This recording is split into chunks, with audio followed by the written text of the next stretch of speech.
Hey there, Joshua Smith here. If you're new to the channel, I do videos on real estate, buying, selling, investing, and even some content directed specifically toward other real estate agents. Now, this is not an I know better than you channel. I don't assume to have any advice that you can't find elsewhere, but I try to present it in a way that's direct, easy to understand, and also cover things that other people won't. Cut the fluff, get to the info. Well, these next few videos I'll be doing over the next few weeks will be geared towards some sensitive topics that I've run across in this market in 2023, may apply to you whenever you find this video in the future. So if you're looking for good tips and market info, this might be a great channel for you to subscribe to, and you can hit that dinger bell to be notified when the next video comes out. Now let's talk about how to make money when buying a home. What's up? My name is Joshua Smith. I'm with the Home Agent Group. I want to talk to you about what you're up to and how we can expand together. I'm gonna be honest with you, and you can cut this in. That was the highlight of our entire trip. Cheers. I heard this early on when I wanted to get into investing in real estate myself. Most people think that you make money when you sell, but the real money is made when you buy real estate. How does that work? Well, there are a few basic ingredients that can make the formula work because, like everything in real estate, you just need to make sure that the math is mathing. Obviously, a good deal is always a good deal. It's always a good buy, but what makes a good deal? A good investor is always going to ask, what's the catch? If a property is listed at a lower than what you expect price and it's been on the market for a while, well, then more than likely there are issues with that property. But whether these are really issues for you depends on your palate for repairs and renovations and your ultimate use for the property and time. But let's assume that you're looking for a fixer-upper. You're willing to put the work in over time to bring it up to your living standards, make this a solid stepping stone toward your forever home, or actually become your forever home. If the house looks great, you can tell from seeing it, hopefully in person, that none of what's needed is outside the scope of what you're comfortable with. Well, that's a win. You may have found a great way to make some money on that purchase because sweat equity is one way to make money up front, but you should always make sure that you know the real cost of repairs that you will have to eventually hire someone to fix. So then that actually brings me to the next point. Let's talk about ARV. This is an acronym for after repair value. The ARV is how much the house should be worth after you make all those repairs and updates. Generally speaking, if you know what the house should be worth in your market based on comparable sales and hard data, you should be able to come up with a fair price that will help ensure you gain the equity that you expect from the purchase based on known facts. And here's some easy math to see this. The ARV of a house is $500,000.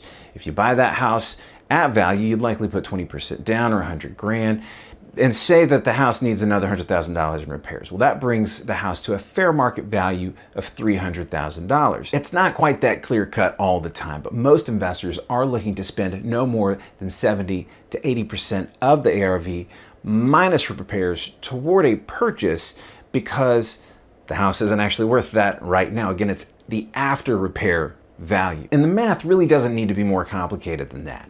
In this instance, if you can keep your repairs in budget, you'll be buying that property with 20% equity plus the cash you put in for the actual down payment. Because remember, any cash that you put toward the purchase of the home will amount to equity in the home because it's not debt.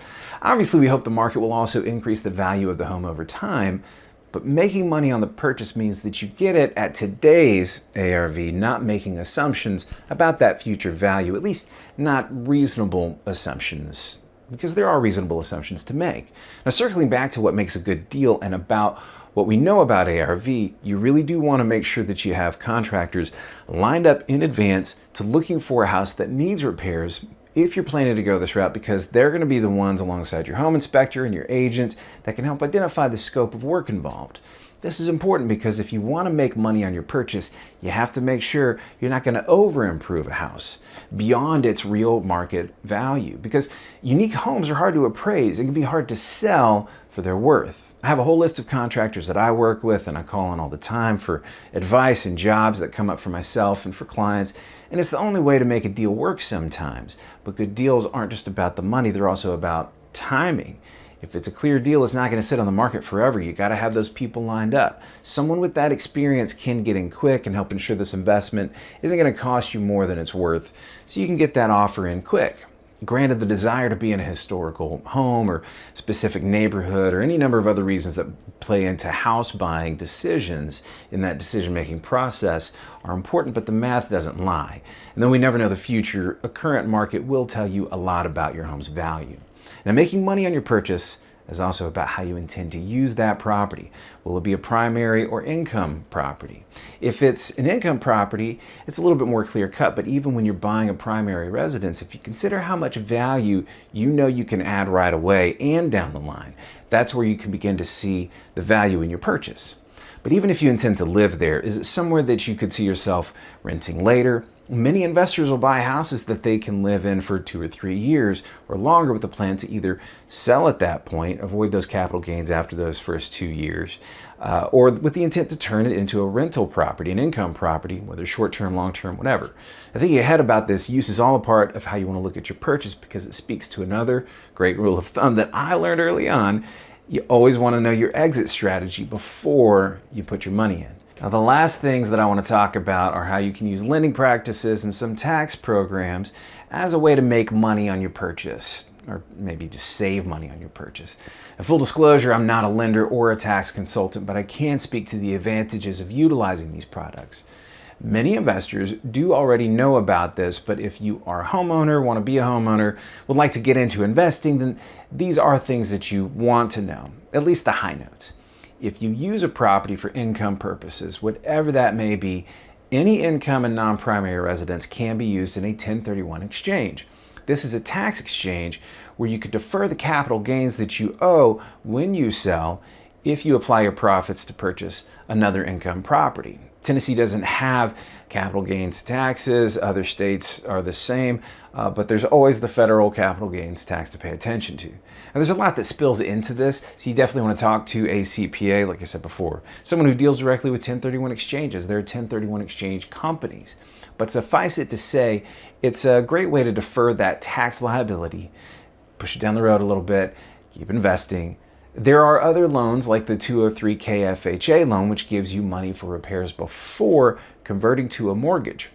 This will allow you to get the repairs done before you move in, before you use it for whatever your use is. Some banks provide in-house products for this too. You want to look at the difference between using an FHA product for an income property if that's possible. I think in some instances it can be possible, but there are these in-house products that are more conventional that can be used for those purposes. So again, depending on your use for the property, there are options beyond just construction loans and credit cards to renovate and restore prior to use. And this can help offset some of those cash needs up front and help you achieve that ARV that you're looking for. If you've been looking at this topic for a while, you may already know about these products. You may have also heard using other people's money, OPM, is the golden ticket. Well, I'm here to say that that's absolutely true, but you want to make sure there's enough money in the ARV to compensate any investors that you're working with, as sometimes it's worth looking into a much longer play and even multiple properties as part of those arrangements to help ensure that over time the bottom line will continue to grow. Now, I'm working with investors on projects just like I've described here, and I'm always open to new ideas, suggestions, and my door is open for investors to work with, home buyers, new and experienced, whether they're looking for a rehab project or just looking to get the biggest bang for their buck on their next purchase. Now, leave your comments and let's have a conversation about this topic. I hope that you'll subscribe, turn those notifications on so that you can see the next couple of videos in this series. We're going to be covering selling tips for those that need to sell, even if the market feels stale, even if you aren't sure how to purchase your next home.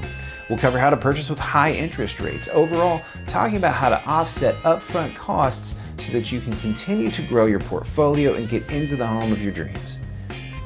Hope to see you next time.